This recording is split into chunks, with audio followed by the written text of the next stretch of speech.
உலக மனிதனுக்கு யோசனைகளோட சேர்ந்து ஒரு சுயநிலைமை இருக்கும்.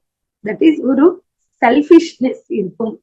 அந்த செல்ஃபிஷ்னஸோட இருந்து அவர்களை எப்படி கண்ட்ரோலுக்கு வரணும் அப்படின்னா ஆன்ம கல்வியோட, தியானத்தோட, ஆன்ம கல்வியோட அந்த சுயநிலைமை என்பது விலகி போகும்.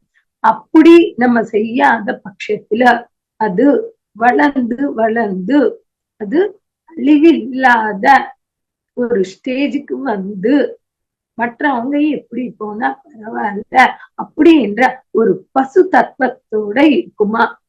தாங்குள்ள இருக்கிற பசு தன்மையை தானே சரி பண்ணிக்கினா தானே பசுபதி ஆயிடுவா. பசுபதி அப்படின்னா சிவன். அதனால ஒவ்வொருவரும் பசுபதி ஆக வேண்டும்.